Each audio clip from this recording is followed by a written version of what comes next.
आज हम जिस शख्सियत के सफ़र को समझने की कोशिश कर रहे हैं, उनका नाम अक्सर सुर्खियों में रहता है, नरेंद्र मोदी। हाँ। हमारे पास जो जानकारी का कह सकते हैं एक पुलिंदा है, वो उनकी कहानी कहता है।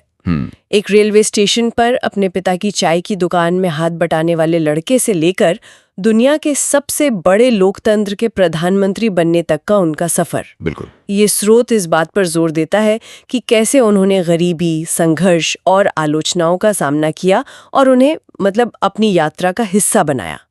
तो आज हम इसी असाधारण सफर के मुख्य पड़ावों और पहलुओं को खंगालेंगे, जैसा इन स्रोतों में बताया गया है। बिल्कुल। और इस तरह की यात्रा का विश्लेषण हमेशा दिलचस्प होता है, खासकर जब हम भारतीय लोकतंत्र और नेतृत्व के बदलते स्वरूप को देखते हैं।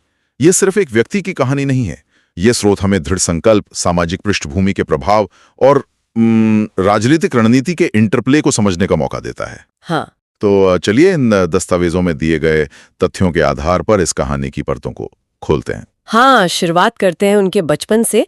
स्रोत के मुताबिक नरेंद्र मोदी का जन्म 17 सितंबर 1950 को गुजरात के वडनगर में हुआ। उनके पिता दामोदर दास मोदी, जैसा कि बताया गया है, रेलवे स्टेशन पर चाय की दुकान चलाते थे। हाँ, ये बात तो काफी मशहूर है। स्रोत इस बात को रेखांकित करता है कि परिवार की आर्थिक स्थिति बहुत साधारण थी, जिसे आम भाषा में कहें तो कमजोर हालत। हाँ, गुजारा मुश्किल से होता होगा। बचपन में नरेंद्र मोदी खुद स्टेशन पर पिता की मदद करते थे। वो चाय गरम की आवाज लगाते थे। हाँ। जिसका जिक्र स्रोत बार बार करता है। ये शुरुआती जीवन की तस्वीर काफी अहमियत रखती है, जिसे स्रोत एक संघर्ष की बुनियाद के तौर पे पेश करता है।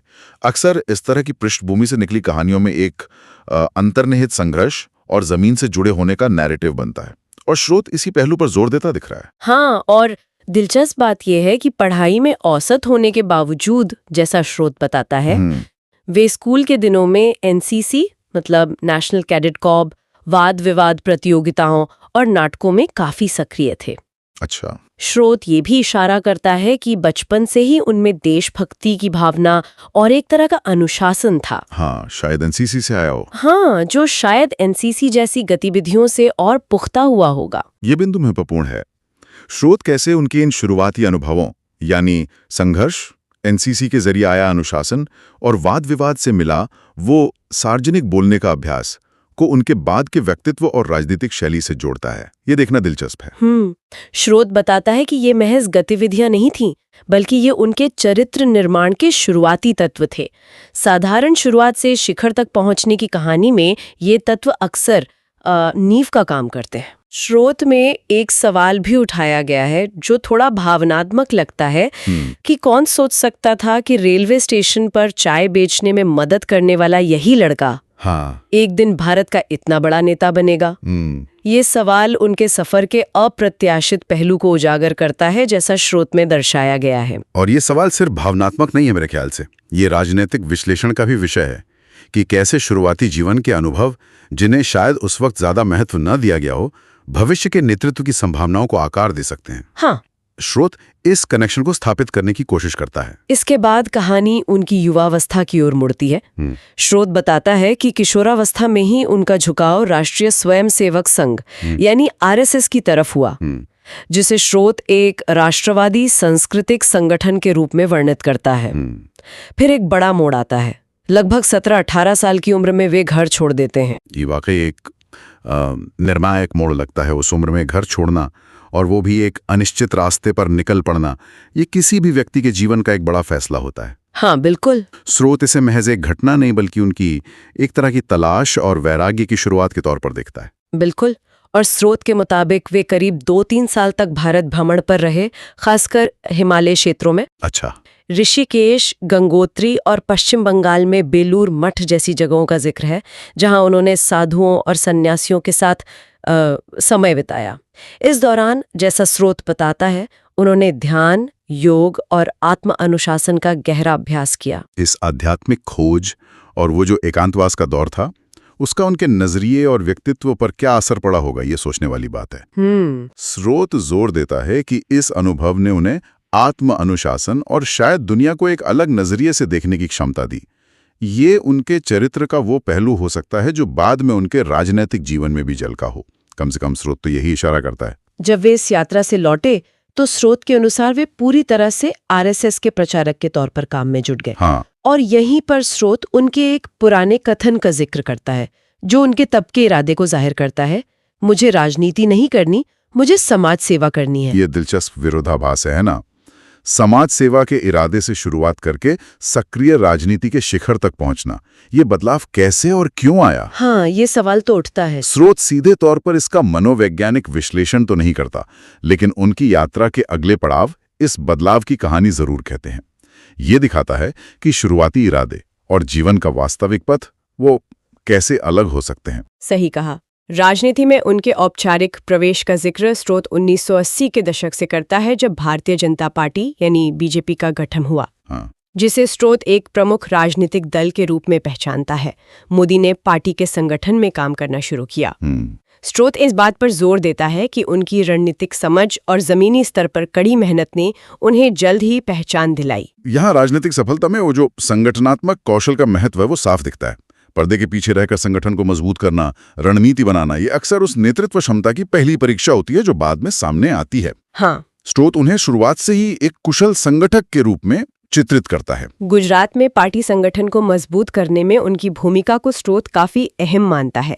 फिर 1990 के दशक में लाल कृष्ण आडवाणी की रथ यात्रा के प्रबंधन में उनकी भूमिका का जिक्र आता है। हाँ, वो रथ यात्रा ने उन्हें एक मास्टर स्ट्रैटेजिस्ट के तौर पर स्थापित किया। और स्रोत ये दिखाता है कि कैसे एक रणनीतिकार जो पहले शायद पर्दे के पीछे था, धीरे धीरे मुख्य मंच की ओर बढ़ता है। 80 और 90 के दशक का वो जो राजनीतिक माहौल था, भाजपा का धीरे धीरे राष्ट्रीय पटल पर उभरना और उसमें मोदी जैसे जमीनी कार्यकर्ताओं और रणनीतिकारों की भूमिका, स्रोत इस पूरे इकोसिस्टम को उनके उभार से जोड़कर देखता है। ये सिर्फ व्यक्ति की नहीं बल्कि पार्टी और समय की कहानी भी है। और फिर आता है साल 2001, जब वे पहली बार गुजरात के मुख्यमंत्री बने। ये उनके राजनीतिक करियर में एक बड़ी छलांग थी। निश्चित रूप से मुख्यमंत्री का पद किसी भी नेता के लिए प्रशासनिक और राजनीतिक नेतृत्व का एक बड़ा अवसर और चुनौती दोनों होता है। लेकिन मुख्यमंत्री बनने के कुछ ही महीनों बाद 2002 में गुजरात में दंगे हुए। हाँ, वो एक दुखद घटना थी। स्रोत इस घटना का विस्तार से जिक्र करता है, जिसमें उन पर गंभीर आरोप लगे और उनकी राष्ट्रीय अंतर्राष्ट्रीय स्तर पर काफी आलोचना हुई। स्रोत यह भी बताता है कि कई राजनीतिक विश्लेषकों और विपक्ष को उस समय लगा कि उनका राजनीतिक सफर शायद यहीं खत्म हो जाएगा। ये उनके राजनीतिक जीवन का शायद सबसे चुनौतीपूर्ण दौर था, जैसा स्रोत में दर्शाया गया है। यहाँ स्रोत विवाद, आलोचना और राजनीतिक भविष्य पर उठे सवालों को स्पष्ट रूप से दर्ज करता है। लेकिन स्रोत के अनुसार इस संकट के बाद मोदी ने अपनी रणनीति बदली और गुजरात को विकास के मॉडल के रूप में पेश करने पर पूरा ध्यान केंद्रित किया। हाँ, ये शिफ्ट ध्यान देने लायक है। स्रोत उनके कार्यकाल के कामों का जिक्र करता है, जैसे ज्योतिग्राम योजना के तहत 24/7 बिजली पहुंचाने का प्रयास, सड़कों का नेटवर्क सुधारना, उद्योगों को आकर्षित करना और शिक्षा के क्षेत्र में कुछ पहल करना। यहीं पर वो गुजरात मॉडल की अवधारणा सामने आती है ना? हाँ, बिल्कुल। पर फोकस करना उनकी प्रमुख राजनीतिक रणनीति बन गई। ये विश्लेषण महत्वपूर्ण है कि कैसे एक नकारात्मक छवि को विकास के नैरेटिव से काउंटर करने का प्रयास किया गया। स्रोत इन दोनों पहलुओं यानी विवाद और विकास की कहानी को उनके मुख्यमंत्री काल के अभिन्न हिस्सों के रूप में प्रस्तुत करता है। स्रोत वाइब्रेंट गुजरात जैसे निवेशक सम्मेलनों का भी जिक्र करता है, जिनसे वैश्विक ध्यान आकर्षित हुआ। हाँ, वो काफी बड़े इवेंट्स होते थे। और ये भी बताता है कि इन विकास कार्यों और अपनी रणनीति के बल पर वे लगातार 3 बार मुख्यमंत्री चुने गए। ये उनकी राजनीतिक दृढ़ता और रणनीति की सफलता को दर्शाता है, जैसा स्रोत कहता है। हाँ, लगातार चुनावी जीत मिलना, खासकर शुरुआती विवादों के बाद, ये दिखाता है कि उनकी विकास की कहानी या कह लीजिए उनकी राजनीतिक अपील गुजरात के मतदाताओं के एक बड़े हिस्से से जुड़ने में कामयाब रही। हाँ, स्रोत इसे उनकी वापसी और राजनीतिक पकड़ मजबूत होने के प्रमाण के तौर पर देखता है। मुख्यमंत्री के तौर पर एक लंबा कार्यकाल बिताने के बाद अगला बड़ा पड़ाव आया प्रधानमंत्री पद की दावेदारी का। 2013 में भाजपा ने उन्हें अपना प्रधानमंत्री पद का उम्मीदवार घोषित किया। स्रोत बताता है कि इस घोषणा पर विपक्ष की ओर से तीखी प्रतिक्रिया आई और उनका मजाक भी उड़ाया गया, खासकर उनके बैकग्राउंड को लेकर। हाँ, वो चाय वाला तंज। हाँ, जैसे चाय वाला क्या प्रधानमंत्री बनेगा वाला तंज, जिसका जिक्र स्रोत प्रमुखता से करता है। ये चाय वाली पृष्ठभूमि उनके राष्ट्रीय अभियान का एक केंद्रीय नैरेटिव बन गई। स्रोत दिखाता है कि कैसे इस तंज को उन्होंने एक तरह से हथियार में बदल दिया। बिल्कुल, स्रोत के अनुसार उन्होंने इस पर प्रतिक्रिया देते हुए कहा, हाँ, मैं चाय वाला हूं और मुझे इस पर गर्व है। ये बयान काफी चर्चित हुआ और इसने कहीं न कहीं आम आदमी के साथ उनके जुड़ाव को मजबूत किया, ऐसा स्रोत का मानना है। ये विश्लेषण का विषय है कि चायवाला की पृष्ठभूमि ने मतदाताओं को किस हद तक प्रभावित किया। स्रोत का इशारा है कि इसने उन्हें पारंपरिक राजनीतिक, वो जो अभिजात्य वर्ग होता है, उससे अलग दिखाने में मदद की।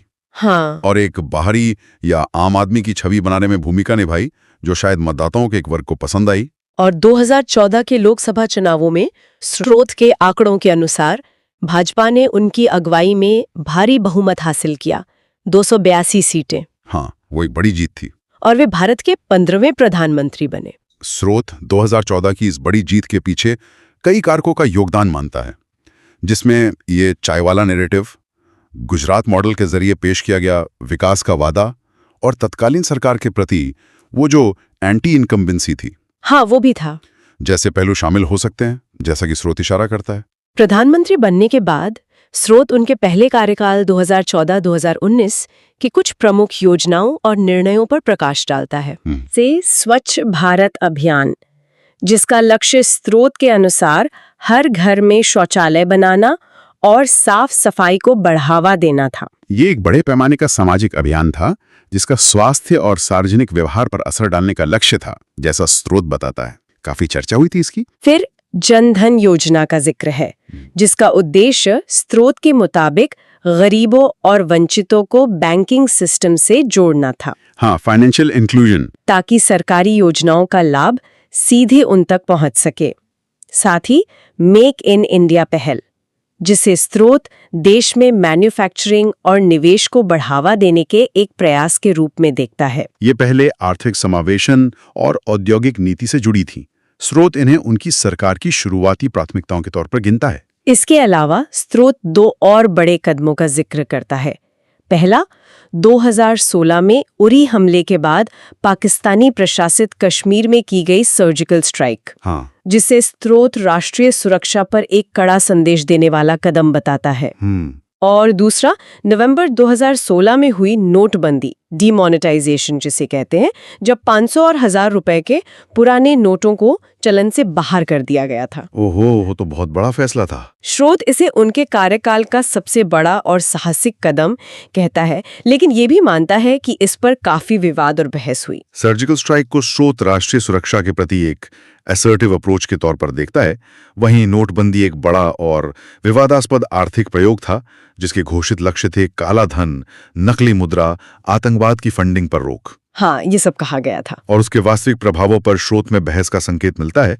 स्रोत इन घटनाओं को उनके पहले कार्यकाल की एक तरह से परिभाषित घटनाओं के रूप में दर्ज करता है। स्रोत में एक टिप्पणी भी है जो शायद उनके समर्थकों के नजरिए को दर्शाती है। मोदी ने साफ कर दिया, उनकी राजनीति सिर्फ विकास की होगी। इस स्रोत का एक आकलन है जो उनके कार्यकाल के मुख्य नैरेटिव को पकड़ने की कोशिश करता है। हालांकि राजनीति हमेशा बहुआयामी होती है और किसी भी कार्यकाल का मूल्यांकन केवल एक पहलू पर आधारित नहीं हो सकता, जाहिर है। 2019 के चुनावों में उन्हें पहले से भी बड़ा जनादेश मिला। स्रोत के अनुसार भाजपा ने अकेले 303 सीटें जीती। हाँ, वो और भी बड़ी जीत थी। इसके बाद स्रोत उनके दूसरे कार्यकाल 2019 से आगे के कुछ और बड़े और चर्चित फैसलों को सूचीबद्ध करता है। दूसरा कार्यकाल अक्सर पहले से भी ज्यादा महत्वपूर्ण माना जाता है, क्योंकि नेता के पास अपनी विचारधारा और एजेंडे को लागू करने का और भी मजबूत जनादेश और अवसर होता है। स्रोत के मुताबिक दूसरे कार्यकाल के बड़े फैसलों में शामिल है जम्मू कश्मीर से अनुच्छेद 370 को हटाना। हाँ, वो एक बहुत बड़ा कदम था, जिससे राज्य का विशेष दर्जा समाप्त हुआ। 3 तलाक पर कानून बनाना, जिसे स्रोत मुस्लिम महिलाओं को सामाजिक आजादी दिलाने वाले कदम के रूप में प्रस्तुत करता है। ये दोनों ही फैसले बेहद महत्वपूर्ण और दूरगामी प्रभाव वाले रहे हैं, जिन पर काफी राजनीतिक और सामाजिक बहस हुई है। स्रोत ने उनकी सरकार के प्रमुख वैचारिक और कानूनी निर्णयों के तौर पर गिनता है और उनके बताए गए उद्देश्यों का भी उल्लेख करता है। इसके साथ ही अयोध्या में राम मंदिर निर्माण के पक्ष में सुप्रीम कोर्ट का फैसला आना और फिर मंदिर निर्माण की शुरुआत का भी जिक्र स्रोत करता है। हाँ, फिर आता है कोविड-19 महामारी का दौर, जिसमें स्रोत बड़े पैमाने पर चलाए गए टीकाकरण अभियान को भारत की वैज्ञानिक और प्रशासनिक ताकत दिखाने वाला बताता है। हाँ, वो वैक्सीनेशन ड्राइव काफी बड़ी थी। और हाल ही में 2023 में भारत द्वारा G20 शिखर सम्मेलन की सफल मेजबानी, जिसे स्रोत वैश्विक मंच पर भारत की बढ़ती लीडरशिप के प्रतीक के तौर पर देखता है। इन सभी नीतियों और घटनाओं के महत्व को अलग अलग संदर्भों में समझने की जरूरत है। जैसा स्रोत इशारा करता है, जन धन या स्वच्छ भारत जैसे सामाजिक आर्थिक लक्ष्यों वाली योजनाएं, सर्जिकल स्ट्राइक या अनुच्छेद 370 जैसे राष्ट्रीय सुरक्षा और एकता से जुड़े कदम, नोटबंदी जैसा बड़ा आर्थिक फैसला, अयोध्या जैसे संवेदनशील सामाजिक धार्मिक मुद्दे पर कानूनी समाधान और G20 जैसी वैश्विक कूटनीति, स्रोत इन सबको उनके नेतृत्व के अलग अलग आयामों के रूप में प्रस्तुत करता है। और जाहिर है, इन सभी पर अलग अलग मत और विश्लेषण मौजूद हैं, जिसका संकेत स्रोत भी देता है। स्रोत उनके व्यक्तित्व और कुछ निजी आदतों पर भी थोड़ी रोशनी डालता है, जैसे उनका अनुशासन, सुबह जल्दी उठना, हाँ 4 बजे का जिक्र है। हाँ 4 बजे का जिक्र है, नियमित योग करना, अनुशासन और एक नियमित दिनचर्या पर जोर देना, ये कई नेताओं की सार्वजनिक छवि का हिस्सा होता है। स्रोत इसे उनके समर्पण और कार्यशैली से जोड़ता है। उनके सादे जीवन जीने की बात भी कही गई है और स्रोत के शब्दों में परिवार से दूरी बनाकर राष्ट्र के प्रति पूर्ण समर्पण का भाव। उनकी भाषण कला की भी काफी तारीफ की गई है। स्रोत बताता है कि कैसे वे अपनी बातों से अलग अलग वर्गों के लोगों से जुड़ पाते हैं और उन्हें प्रभावित करते हैं। ये व्यक्तिगत विशेषताएं, अनुशासन का संदेश, त्याग या समर्पण की छवि और प्रभावी संचार कौशल मिलकर उनकी राजनीतिक अपील और वो जो करिश्माई नेता की छवि होती है, हाँ, उसको गढ़ने में कैसे मदद करती हैं, ये विचारणीय है। स्रोत इन गुणों को उनकी लोकप्रियता का एक अहम कारण मानता है। एक नेता की सार्वजनिक छवि अक्सर बहुत सोच समझकर बनाई और प्रस्तुत की जाती है। स्रोत उनकी बढ़ती वैश्विक लोकप्रियता का भी उल्लेख करता है, खासकर विदेशों में प्रवासी भारतीयों के बीच मोदी के नारों का जिक्र है। हाँ, किसी नेता की वैश्विक स्वीकार्यता और लोकप्रियता न केवल उनकी व्यक्तिगत छवि बल्कि उनके देश की सॉफ्ट पावर और अंतर्राष्ट्रीय संबंधों की स्थिति को भी दर्शाती है, ऐसा स्रोत का मानना है। लेकिन जैसा कि किसी भी लंबे और प्रभावशाली राजनीतिक सफर में होता है, आलोचनाएं और विवाद भी साथ चलते हैं। हाँ, ये तो होता ही है। स्रोत कुछ प्रमुख आलोचनाओं और विवादों को भी सूचीबद्ध करता है, जिन्हें नजरअंदाज नहीं किया जा सकता। इनमें 2002 के दंगों के बाद की आलोचना, नोटबंदी के आर्थिक प्रभावों पर सवाल और हाल के वर्षों में हुए किसान आंदोलन जैसे मुद्दे शामिल हैं। हम इन बिंदुओं को स्रोत में दिए गए तथ्यों के आधार पर बिना किसी तरफदारी के सामने रख रहे हैं। ये बिल्कुल स्वाभाविक है। नेतृत्व, खासकर इतने लंबे समय तक सत्ता में रहने वाला, हमेशा आलोचना और विवादों का सामना करता है। ये किसी भी राजनीतिक यात्रा का एक अभिन्न हिस्सा होते हैं। स्रोत ये भी दिखाता है कि नेता इन चुनौतियों और आलोचनाओं का सामना कैसे करते हैं, उनकी प्रतिक्रिया क्या होती है। ये भी उनके राजनीतिक सफर और शैली को समझने में मदद करता है। स्रोत में इस तरह की आलोचनाओं पर उनकी एक प्रतिक्रिया का भी उल्लेख मिलता है, जो वो अक्सर दोहराते हैं। मेरे लिए 140 करोड़ भारतवासी ही मेरा परिवार है। यह प्रतिक्रिया, जैसा स्रोत इंगित करता है, व्यक्तिगत आरोपों या आलोचनाओं को एक बड़े राष्ट्रीय संदर्भ में रखने का प्रयास है। ये राष्ट्र के प्रति समर्पण वाले नैरेटिव को और मजबूत करती है, जिसका जिक्र स्रोत ने पहले भी उनके व्यक्तित्व के संबंध में किया है। अंत में स्रोत इस पूरी कहानी से एक प्रेरणा और सीख निकालने की कोशिश करता है। स्रोत का मुख्य संदेश यह लगता है कि नरेंद्र मोदी का जीवन यह दिखाता है कि अगर मेहनत, लगन और दृढ़ संकल्प हो तो गरीबी और शुरुआती बाधाओं जैसी चुनौतियों को पार किया जा सकता है। हाँ, ये संघर्ष से सफलता तक की एक क्लासिक, जिसे रैग्स टू रिचेस कहानी कहते हैं, वो है जिसका जिक्र स्रोत बार बार करता है।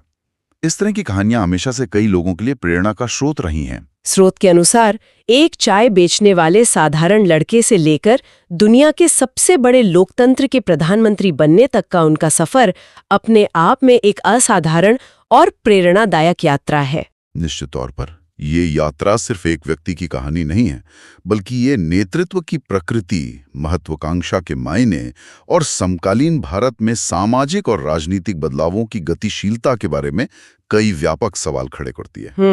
स्रोत हमें व्यक्तिगत इच्छा शक्ति, सामाजिक परिस्थितियों, राजनीतिक अवसरों और रणनीतिक फैसलों के बीच के वो जो जटिल रिश्ता है उस पर सोचने पर मजबूर करता है। तो ये थी नरेंद्र मोदी के जीवन यात्रा की एक विस्तृत झलक, जैसा कि हमारे पास उपलब्ध स्रोतों में प्रस्तुत किया गया है। उनके शुरुआती संघर्षों और अनुभवों से लेकर प्रधानमंत्री के तौर पर लिए गए बड़े फैसलों और उनकी शख्सियत के कुछ पहलुओं तक। हमने देखा कि कैसे विभिन्न अनुभवों, रणनीतियों और चुनौतियों ने उनके इस लंबे सफर को आकार दिया, जैसा स्रोत हमें बताता है। वास्तव में किसी भी बड़े नेता की यात्रा हमेशा बहुआयामी और जटिल होती है। स्रोत हमें उनकी कहानी का एक खास नजरिया और ब्यौरा प्रदान करता है, जिसमें संघर्ष, रणनीति, विकास, विवाद और व्यक्तिगत गुणों का मिश्रण है। एक अंतिम विचार जो ये स्रोत हमारे मन में छोड़ जाता है वह यह है कि क्या केवल दृढ़ संकल्प और मेहनत ही किसी भी बाधा को पार करने के लिए काफी हैं, या फिर सफलता की कहानी में अवसर, सही समय, सही लोगों का साथ, नेटवर्क और यहाँ तक कि किस्मत जैसे अन्य कारकों की भी उतनी महत्वपूर्ण भूमिका होती है? हाँ, ये सोचने वाली बात है। ये एक ऐसा सवाल है जिस पर हमेशा विचार किया जा सकता है।